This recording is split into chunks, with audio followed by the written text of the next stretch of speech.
अब चलते हैं अपने किसके आर्टिकल 32 की ओर, है ना दोस्तों। तो आर्टिकल 31 तक हमने पढ़ लिया था, आर्टिकल 32 की ओर चलते हैं। इसका कहा जाता है संवैधानिक उपचार।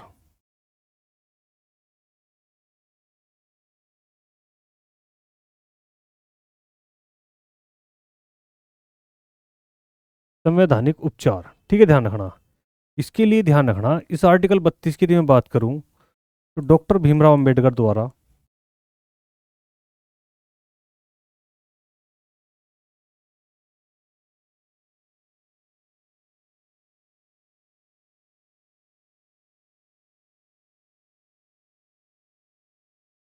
संविधान का हृदय एवं आत्मा, संविधान का हृदय एवं आत्मा जो कहा गया, किसको कहा गया? आर्टिकल 32 को कहा गया, ठीक है, ध्यान रखना। इसे कहा क्या गया? संवैधानिक उपचार। इसका मतलब क्या है? इसका मतलब है यदि कोई मौलिक अधिकारों का हनन करता है, यदि कोई मौलिक अधिकारों का हनन करता है, यदि कोई मौलिक अधिकारों का हनन करता है,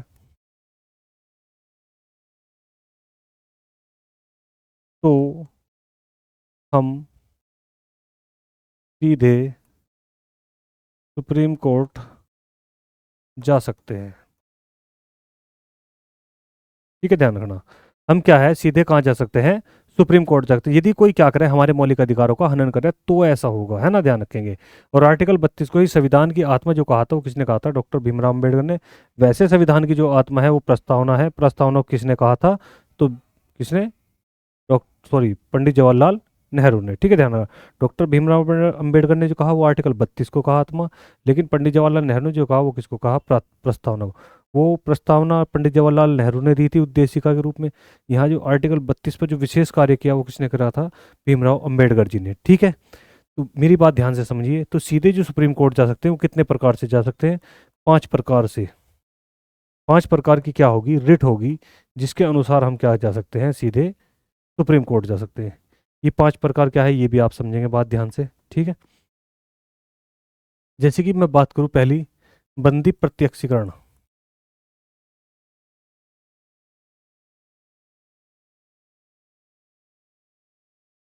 बंदी प्रत्यक्षीकरण, बंदी प्रत्यक्षीकरण का मतलब यही है कि यदि कोई किसी को बिना वजह गिरफ्तार कर ले, है ना, बिना वजह के गिरफ्तार कर ले, तो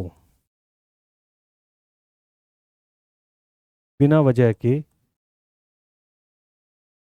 गिरफ्तार किया जाए तो को क्या करा जाता है? बंदी प्रत्यक्षीकरण। उसको क्या करा, यदि किसी को क्या है बिना वजह गिरफ्तार कर लिया, है ना, तो उसके लिए क्या है, और उसको क्या है सजा का प्रावधान होने की कंडीशन है, तो उसके लिए हम कहाँ जा सकते हैं? Supreme court. कौन सी रिट जारी करेंगे? तो बंदी प्रत्यक्षीकरण की। उसको क्या है बिना वजह के क्या है गिरफ्तार कर लिया गया और उसको सजा का प्रावधान भी हुआ, है ना, तो उसके लिए क्या है? बंदी प्रत्यक्षीकरण, ठीक है भाई, बात समझ आई। अगला देखेंगे परमादेश। ये तो एक तो ये हो गया, एक ही देखेंगे परमादेश, है ना।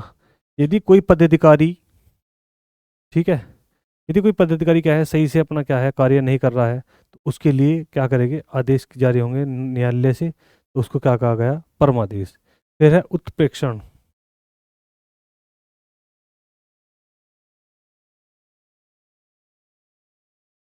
उत्प्रेषण। फिर चौथे में आओगा भाई आपका अधिकार पक्ष।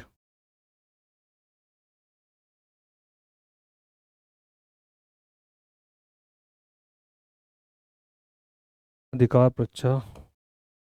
और ई में है आपका प्रतिषेध। ये आपकी क्या है? 5 प्रकार की रिट है, ठीक है, ध्यान रखना। ये क्या है? आपकी 5 प्रकार की रिट है, जिनके द्वारा हम क्या है सीधे क्या है सुप्रीम कोर्ट में जा सकते हैं। बात समझ में भाई?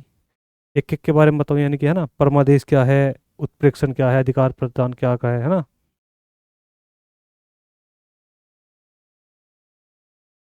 किसी भी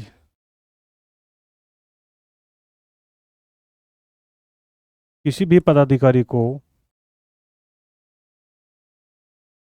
कार्य करने के आदेश आदेश।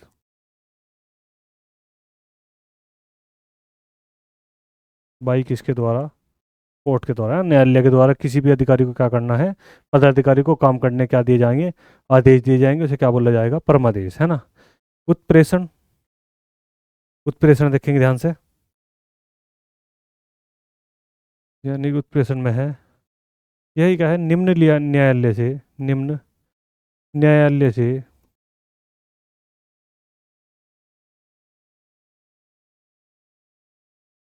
उच्च न्यायालय को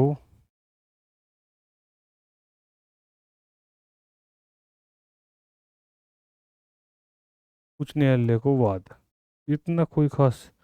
अधिकार परीक्षा देखेंगे, ध्यान रखेंगे, अधिकार परीक्षा यानी कि कोई भी अवैध रूप से अधिकारी बन जाए, यदि कोई अवैध रूप से बना पदाधिकारी के लिए आदेश।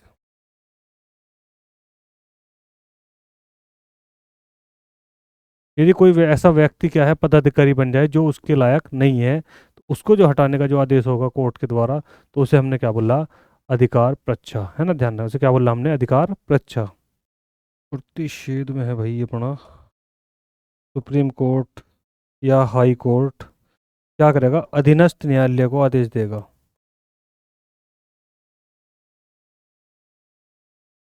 अधीनस्थ न्यायालय के लिए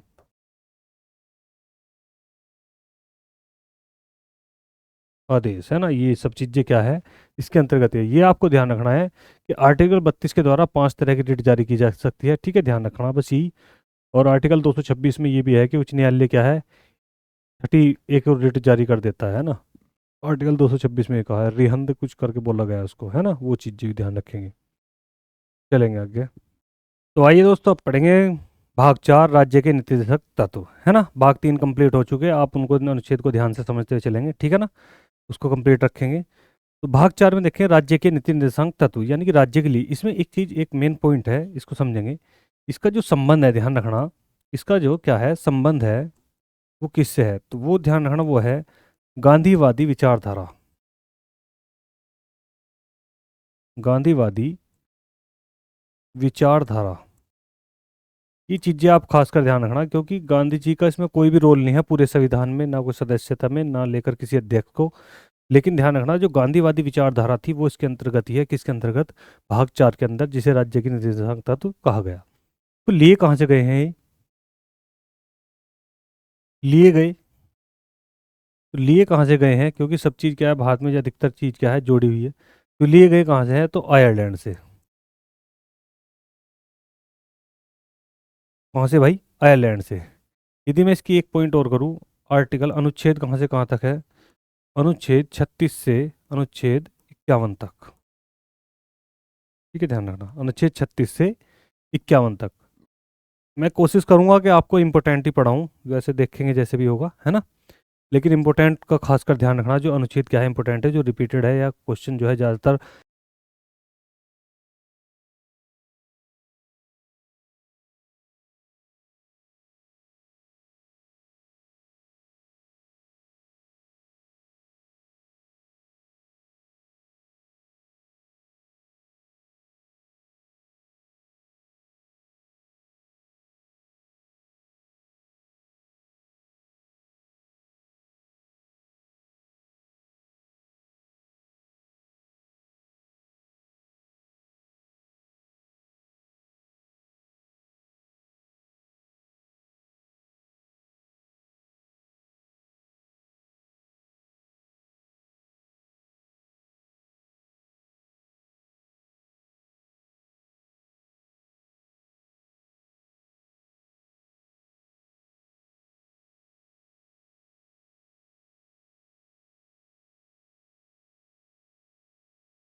अब ध्यान से देखेंगे, इम्पोर्टेंट में जो आएगा वो आएगा आर्टिकल 40।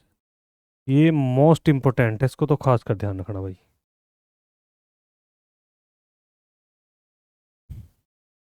इसको तो खास कर याद रखना भाई, मैं इस पे स्टार भी बना दे रहा हूँ।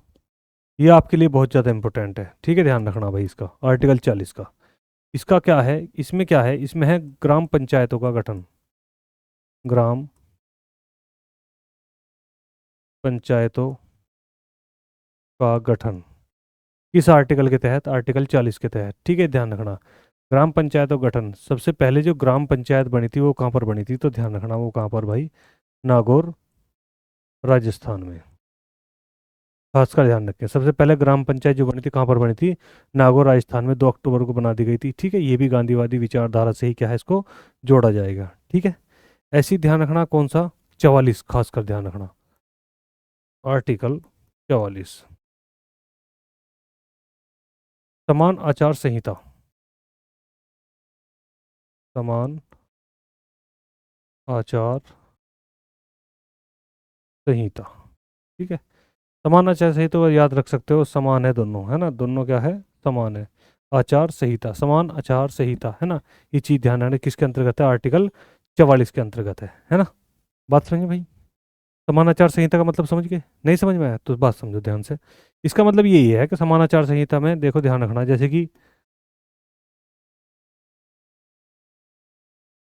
जैसे कि विवाह, तलाक, या किसी को गोद लेना हो, उन सब के लिए जो नियम है वो सब क्या है, सेम है। सबके लिए कानून क्या है, सबके लिए बराबर है ना, ध्यान रखना। एक चीज और आती है यहाँ पे, ध्यान रखना, एक चीज याद आ गई, नोट करने की है, कि कानून सर्वोपरि है। कानून सर्वोपरि है, ये कथन जो है किसका है, ये कथन है प्रोफेसर डाइसी का। ये भी आपका पूछा गया क्वेश्चन है, ठीक है, ध्यान रखेंगे। ये कानून सर्वोपरि है कथन किसका है, तो प्रोफेसर डाइसी का है, ठीक है, ध्यान रखेंगे। समान आचार संहिता बात समझ में आ गई भाई, यानी कि विवाह हो, तलाक हो, या गोद लेना हो, कुछ भी आदि, ईटीसी कुछ भी, तो उस सबके लिए नियम क्या है, बराबर है ना। तो ये है समान आचार संहिता, ठीक है, बहुत बढ़िया। पहले आर्टिकल 47 देखेंगे। 47 में ये कहा जाता है कि मादक पदार्थों पर रोक,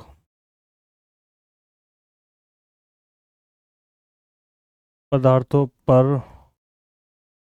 रोक कौन लगाएगा, राज्य लगाएगा, ठीक है, ध्यान रखना, मादक पदार्थों पर क्या लगाएगा, रोक लगाएगा कौन, राज्य। ऐसी आर्टिकल 48, कृषि एवं पशुपालन, कृषि एवं पशुपालन से संबंधित को बढ़ावा बढ़ावा देना, है ना। कृषि में क्या है, नए उपकरण देना, नए उपकरण, नई तकनीक, नई तकनीकी। ऐसी पशुपालन की बात करूं, दूध वाले पशु, पशु या फिर कहूं बोझा ढोने वाले पशु, ढोने वाले पशु, इन दोनों में ध्यान रखना, क्या करना, नस्ल में सुधार करना, नस्ल में सुधार करना, ये किसके अंतर्गत आएगा, तो ये 48 के अंतर्गत, ठीक है, ध्यान रखना, बात समझिए भाई। एक यहीं पे 48A, इसका भी खासकर ध्यान रखेंगे, आगे समझेंगे। 48A, वन्य जीव संरक्षण,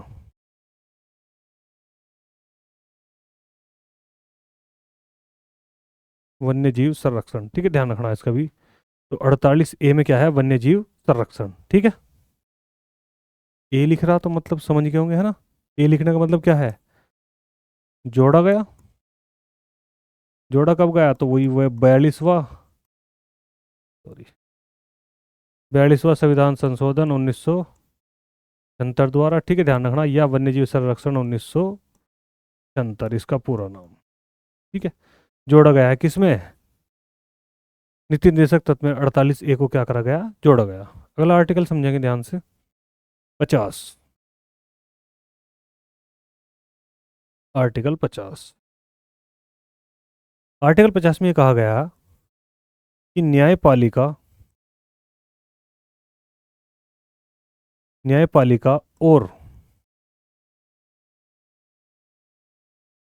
कार्यपालिका,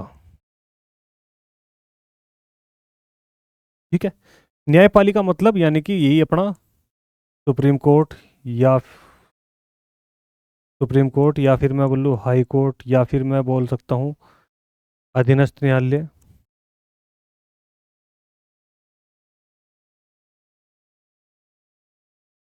ठीक है। ऐसी मैं बात करूँ कार्यपालिका की, कार्यपालिका अपनी यानी कि लोकसभा, है ना, राज्यसभा, विधानसभा, विधान परिषद, तो ये सब क्या है कार्यपालिका के अंतर्गत, यानी कि एक चीज में इसको बोल दूं क्या, संसद, और इसको क्या बोलते हो, राज्य विधानमंडल, इन दोनों को जोड़ के विधान सभा और विधान परिषद। तो ये जो है दोनों की दोनों चीजें ध्यान रखना अलग अलग कार्य करेगी। बात समझ में आई? न्यायपालिका और कार्यपालिका क्या करेगी, अलग अलग कार्य करेगी, अलग अलग कार्य करेगी,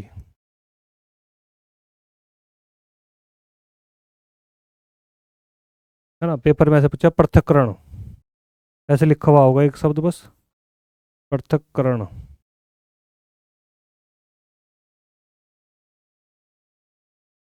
यानी कि अलग अलग, इतना बड़ा लिख के इतना लिख देंगे अलग अलग, है ना। तो न्यायपालिका कार्यपालिका अलग अलग कार्य करिए, न्यायपालिका कार्यपालिका का पृथक्करण यानी कि अलग अलग होना, तो किस आर्टिकल में, आर्टिकल 50 में है, ठीक है, ध्यान रखेंगे भाई। आर्टिकल 51 देखेंगे,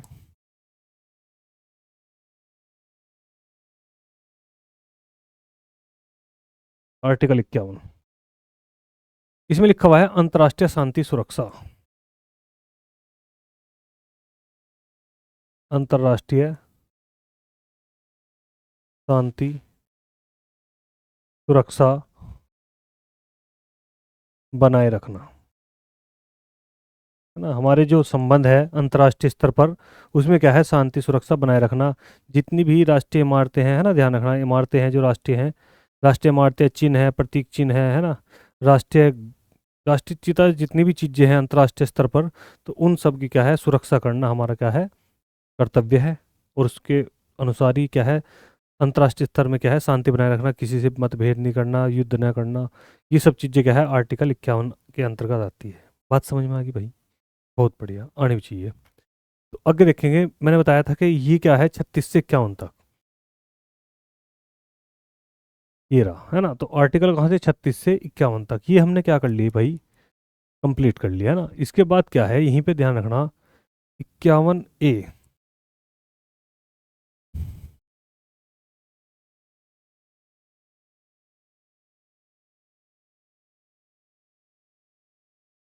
मौलिक कर्तव्य, कहाँ पर है, 51A में, ठीक है। तो इसे मैं क्या कह सकता हूँ, ध्यान समझेंगे, यानी कि भाग 4 का ए पार्ट है ये भी, भाग 4A, ठीक है। बात समझ में आ गई भाई? क्या है भाग 4A? भाग 4A का मतलब यही है, ए मतलब आप समझ गए होंगे एकदम, ए मतलब जोड़ा गया, सीधी बात है, जोड़ा गया। तो कब, वही 42वां संविधान संशोधन 1976, 42वां संविधान संशोधन 1976 के द्वारा इसको क्या करा गया, जोड़ा गया। कहाँ से लिया गया है, लिया भी गया होगा जरूर, तो कहाँ से लिया गया, लिया गया, तो वो कहाँ से था भाई, रूस से। कहाँ से लिए गए मौलिक कर्तव्य, रूस से लिए गए, ठीक है। बात समझ में आ गई भाई? एक इसमें क्या है, किस समिति के द्वारा जोड़ा गया, किस समिति के कहने पर जोड़ा गया, तो एक समिति थी जिसका नाम था सरदार स्वर्ण सिंह समिति, सरदार स्वर्ण सिंह समिति, सरदार स्वर्ण सिंह समिति के अनुसार इसको क्या करा गया भाई, जोड़ा गया। बात समझ में आ गई इतनी, कोई दिक्कत तो नहीं? बहुत बढ़िया। यदि मैं इनकी बात करूं कि इनकी संख्या, मौलिक कर्तव्यों की संख्या, संख्या को लेकर मैं आगे पढ़ाता हूँ आपको, ध्यान से यहाँ समझ। चलो यहीं पढ़ाता हूँ। तो इनकी संख्या की यदि मैं बात करूँ कि संख्या कितनी है इनकी, तो संख्या में इसकी दो कंडीशन है, एक तो मूल और एक वर्तमान।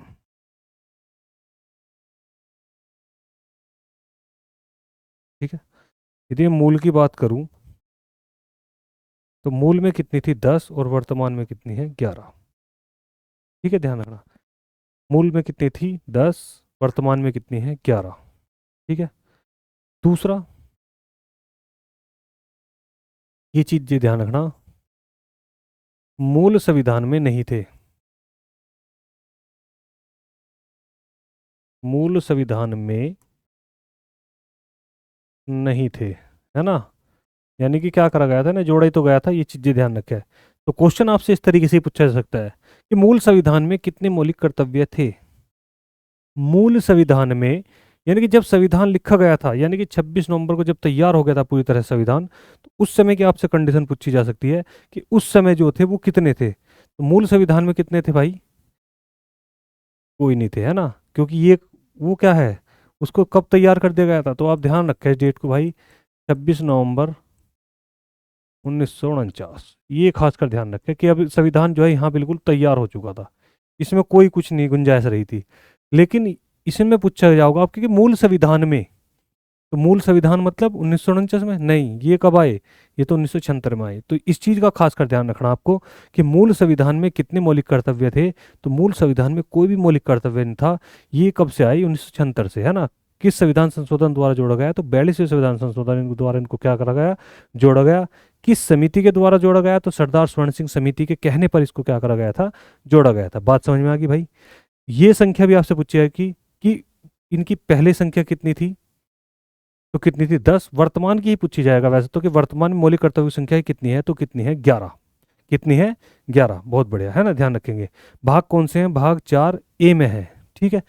10 के 10 11 पढ़ाने की कोई ऐसी जरूरत नहीं है, एक उसका पॉइंट है, एक नोट है, मैं आपको यहीं लिखा दूंगा, कोई बात नहीं। एक नोट ये ध्यान रखना इसमें कि इसमें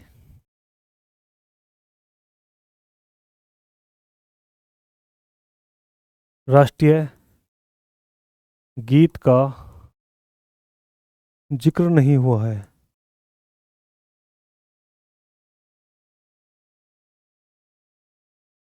ठीक है, ध्यान रखना, राष्ट्रीय गीत का जिक्र नहीं हुआ है। दूसरी चीज और है नोट करने की कि इनको, यानी कि मौलिक कर्तव्य,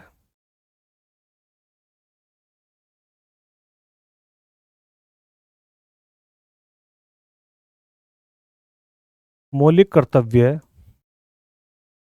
मौलिक कर्तव्यों को न मानने पर